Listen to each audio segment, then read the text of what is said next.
The NFL Most Valuable Player is one of the most coveted titles in the league. As soon as the new season begins, speculations start ramping up on who could bag the award for that year. With the league heading into its 7th week, a few players have already stood out as the top contenders in the race. So in today's video, we'll rank the top candidates for the title, including Josh Allen. First up, number 5, Dallas Cowboys linebacker Micah Parsons. Although it's true that the NFL is a quarterbacked league, that doesn't mean players in other positions can't bag an MVP award.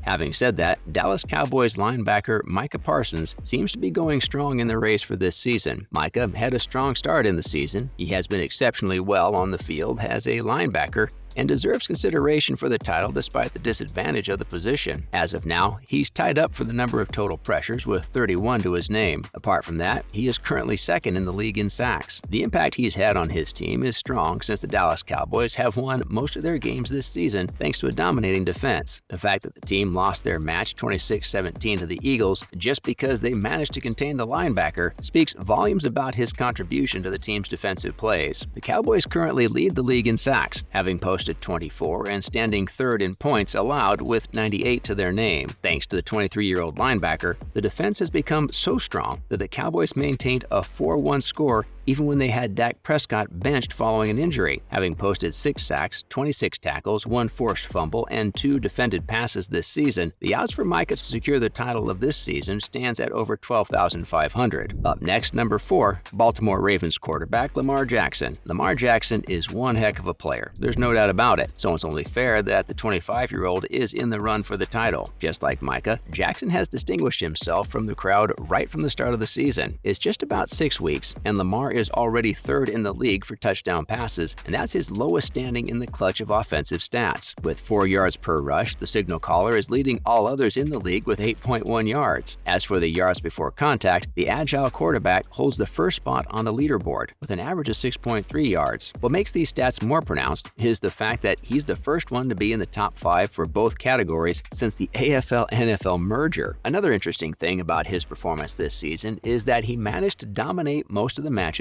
earlier in the game. Around 12 of his 13 touchdown passes so far came in before the 4th quarter, but that doesn't mean his role diminishes towards the end of the game, since 4 of his 6 interceptions were made in the 4th quarter. Lamar currently has 1,277 passing yards, 13 touchdowns, and 6 interceptions with a total quarterback rating of 64.1. His odds of emerging victorious toward the end of the season stand at 850. Moving on, at number 3, Kansas City Chiefs quarterback Patrick Mahomes. Mahomes is without a doubt one of the league's leading quarterbacks. With 1,736 passing yards, 17 touchdowns, and 4 interceptions to his name this season, he enjoys a total quarterback rating of 74.2. At the start of the season, there was a lot of noise on how the Chiefs would go about their offense without their star wide receiver Tyreek Hill. However, Mahomes has proved to the entire world that he isn't one of the best for nothing. The signal caller has made up for Tyreek's absence by spreading the ball around and throwing passes more efficiently and patiently. Just from 6 games this season, he is tied up with Josh Allen for the most touchdowns. He's been able to remain composed even during the high-risk situations and ranks first for touchdowns per pass attempt. Apart from that, he is third in the league for first downs per pass attempt. One of his best performances to this date came against the Bills when he accounted for around 92% of the team's offense. The veteran threw for 338 yards and posted 2 touchdown passes and interceptions with a pass completion percentage of 63. While Josh Allen ultimately managed to carry the Bills to victory late in the game, Mahomes stood out for his unprecedented individual performance. His odds for the title stand at 500. Next up at number 2, Philadelphia Eagles quarterback Jalen Hurts. The fact that Philadelphia is currently on a 6-0 victory streak, their first since 2004, is proof enough that the signal caller is on his way to winning the coveted title this season. Having been in the league for only 2 years, Jalen has improved a lot as a quarterback. Analysts have observed vast improvements in his averages this season. His completion percentage stands at 66.8%, 9th in the league. Passer rating is 98.4, the 5th highest this season, and the yards per attempt average of 8.2 ranks 2nd in the league. For a significantly higher completion percentage, his average release time has been a mere 2.76 seconds. The signal caller is on a winning streak himself, having won 9 games in a row, a feat that has him tied for the longest winning streak by the team's starting quarterback in 22 years. Also, having posted 1,514 passing yards and 293 rushing yards up till now, the 24-year-old became the 5th player in NFL history to pass for 1,500 yards and rush for 250 yards in the first 6 games of the season. Hurts has undoubtedly played an important role in the team's accomplishments this season, with 11 more carries on designed runs than any other quarterback. Oh, and 16 of those came in the red zone. He currently boasts a total quarterback rating of 59.6, and his odds for the title stand at 450. Lastly, at number 1, Buffalo Bills quarterback Josh Allen. Ever since the last year's playoffs, Josh Allen has been consistently tugging off the title of the best quarterback in the league from his arch-rival Patrick Mahomes, something that became more obvious recently when the Bills played against the Chiefs in Week 6, winning 24-20. What made the match truly thrilling was that the Bills capped it off by leading a 76-yard scoring drive in the last 2 minutes of the game. The star signal caller boasted his second game-winning drive of the month in the match against the Chiefs. His first one was against the Baltimore Ravens earlier this season, which ended in a 23-20 win for the Bills. What makes his win against the Chiefs quarterback is that it made him the first signal caller to beat Mahomes twice at Arrowhead Stadium. Josh's 753 passing yards in the last 2 games are the most in Bills history over 2 games. With 1,980 passing yards, 17 touchdowns, and 4 interceptions, he also leads the NFL in passing yards and passing yards per game. With 257 rushing yards, his total quarterback rating stands at 75.4, making his odds of winning the title by the end of this season 125. Finally, summing it all up, needless to say that Josh Allen is the strongest candidate for the title so far. Yet hold your horses, Bills fans, because the situation can change at any minute in football. Despite the fact that Allen has all the firepower when it comes to stats, Jalen is closely trailing Allen with his 6-0 streak this season. He's also completing passes for a career-high plus 2.7% over expectation. While he seems greatly improved, he needs to pull up his total quarterback rating sooner if he fancies a Most Valuable Player award this time. As for Mahomes, experts are of the opinion that his showdown against Allen and eventual loss might just have set the tone this season as far as Mahomes versus Josh's scenario is concerned. Although the situation in the NFL can be very volatile, it's unlikely that Mahomes would be able to beat Allen to the title this season. Jackson is another strong candidate with the potential to make it to the title with a swift final sprint. Even now, his total quarterback rating in the first 3 quarters of the game is better than Jalen's. However, he suffers the most in his 4th quarter, where his rating is worse than that of Chicago Bears quarterback Justin Fields. Coming over to Micah, although it's no ordinary feat to be in the top 5 candidates of the race, it's highly unlikely that the Dallas Cowboys linebacker would be the one to win for himself, if history is any indication. Allow us to explain. To quote some stats, ever since 1987, the Most Valuable Player award has been won only by a quarterback or a running back. That's a wrap for this video. What are your thoughts on this ranking of candidates for the Most Valuable Player award this season? Let us know in the comments below. Make sure to give this video a thumbs up and subscribe to our channel for more videos like this. See you at the next one.